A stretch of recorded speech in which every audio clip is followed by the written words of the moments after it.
Hi, how you doing? My name's Andy Sokolovic. And I'm Nick Huizinga. We're coming to you from here at Heirloom Solutions in Thompson, Illinois. And today we're going to be showing you how to make a yeast starter for sourdough bread. It's really pretty simple, and the process is thousands of years old.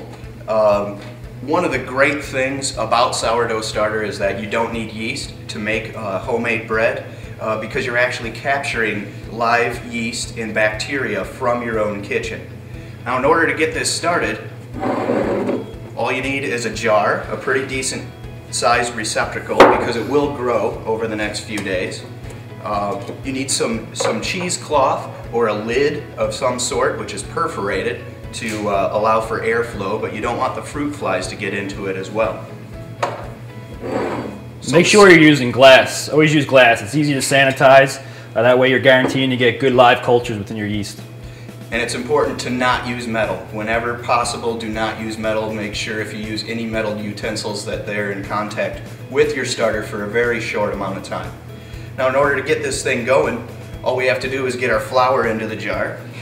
You always want to use rye flour or whole wheat flour. Always use something unbleached. So we're just going to put a cup of flour in here, and this is some whole rye flour that will already have some yeast and bacteria growing in it, which is would have actually started growing on the plant itself before it was milled. So we have our flour in the jar, and that's all we need. 1 cup of flour. Then we have 1 cup of water.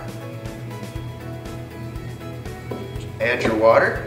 Make sure you know where your water source is coming from. If you have a well and you have a lot of minerals in your water or high rust content, make sure you're using bottled water, preferably distilled. So all we want to do now is just give it a good mix. Make sure all the ingredients are mixed up well. Push any of the junk on the edges down into it, and it'll be about like pancake batter when you're done. All right, while he's mixing that, I just want to talk a little bit about the health benefits of the sourdough bread, and then also with beginning to make this starter. The starter is going to allow for the pre-digesting starches to be added to the bread, which makes the bread more easily available for the enzymes in your stomach to digest. Also lowering insulin response and improving your glucose tolerance. The starter will enhance the protection of vitamin B1 from the damage of the heat of baking the bread, allowing the B1 to survive and allow you to consume it and you get that essential vitamin. Breaking down gluten, which may result in bread that's sensitive to people who have gluten allergies. So not necessarily gluten-free, but definitely a lot lower in gluten with the introduction of a high-yield yeast starter. For you yeast geeks, you'll know already that yeast is everywhere. So all we're doing is we're taking this natural yeast that floats around all around us, and we're going to go ahead and start our cultures and our fermentation within our starter, picking up that yeast from our surroundings. So now that we've got it mixed up well, this thing is pretty much ready to sit overnight, but we're going to give it a little bit of a boost. Now the interesting thing about yeast and these bacteria is that they actually consume sugar. And as a byproduct, they'll create both alcohol and CO2. So we're going to give ours a boost with some brown rice syrup. Yeast essentially needs 2 things to survive: oxygen and sugar. The sugar is the food source. As Nick said, the byproduct is going to be CO2. CO2 is going to be the leavening agent to help our bread rise. That's the whole reason that we're making this starter.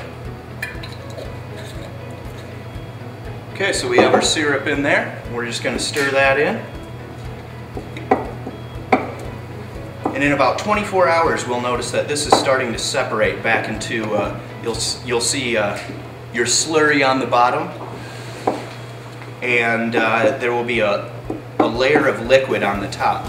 Now that's when we know that the yeast and bacteria have actually started consuming the sugars and are starting to colonize the jar, doing exactly what we want them to do. Now if we leave this sit overnight, it will bubble, and then we want to feed it again that next day. In a couple days, you'll have something that looks like this. got kind of an alcohol smell to it, kind of tangy, almost vinegary. This one is actually ready to be fed at this point. You can see the separation between the flour and water and the byproduct, which is alcohol. They used to call it hooch back in the San Francisco days, which is where we get that name. Miners would actually, when making their sourdough, pour this off and drink it. So we'll leave that decision to you guys, but we're just trying to make some bread here. So as you can see, we got a starter here. Nick already started this one. You can see the separation. What he means by feeding it is the next day we'll add a little bit more water and a little bit more flour just to get that yeast nice and activated. You start seeing a little bit of a bubbling. That's your CO2 leaving the actual mixture itself. And this is when it gives you a nice, sweet, sour smell.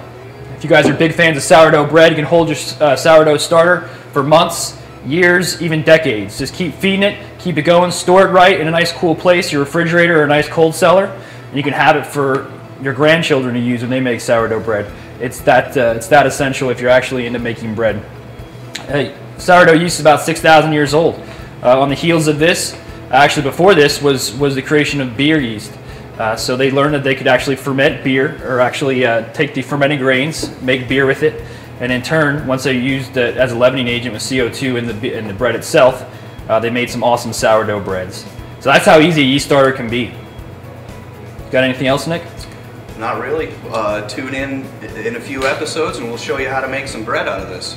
If you guys have any questions, www.heirloomsolutions.com, and this is brought to you by www.offthegridnews.com. Thanks for watching.